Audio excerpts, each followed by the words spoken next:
Good morning everyone, and thank you for joining us on Morning Markets from True Potential. Today we wanted to continue that discussion that we've been having over the past couple of days on inflation.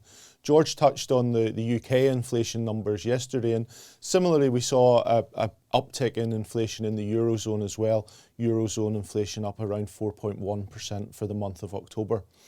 That continues to build in a number of those trends that we've been discussing over recent months in terms of the factors that are influencing inflation. And one of the key drivers there is energy prices. And energy is a really interesting topic from the perspective that there's a demand side to it, but there's also a supply element to it.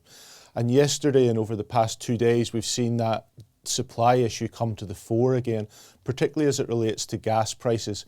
If we cast our mind back a couple of weeks ago, there was a lot of headlines about how gas prices had been increasing really exponentially in Europe, and that was impacting the UK.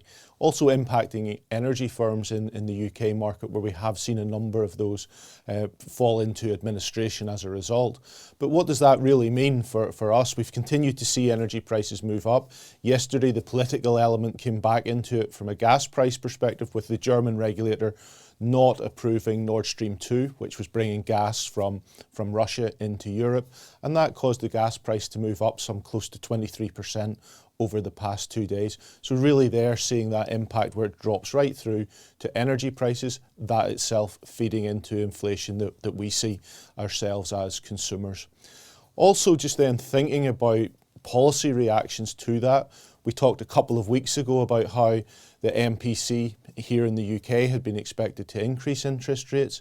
We saw that coming through a little bit yesterday again into sterling, with sterling strengthening materially against the euro. And this just highlights again different policies.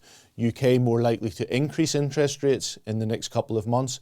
The European Central Bank less likely to increase interest rates. And that's creating opportunities within the multi-asset universe to think about how interest rates play out into broader markets.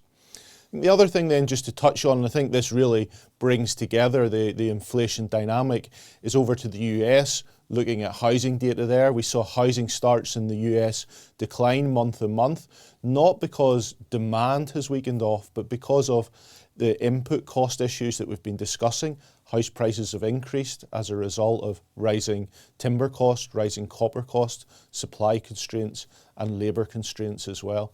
That's all fed into a slowdown in construction activity at this point in time.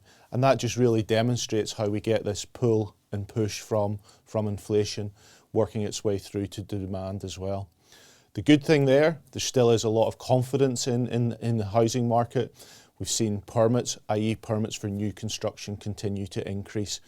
So that just, I suppose, encapsulates across a number of different geographies how inflation influences demand, but more importantly as well, how supply constraints, supply bottlenecks are challenging that as well. I'll leave it there for today. Please do join us again tomorrow. Subscribing to the True Potential YouTube channel is quick and easy. Simply go to the channel on your desktop or through the YouTube app on your phone and click the subscribe button. You can then press the notification bell symbol if you wish to be notified as and when new videos are released. Doing this is a great way to keep yourself updated with market developments and personal finance insights. Thank you to everyone who has subscribed, and we look forward to continuing to help you do more with your money.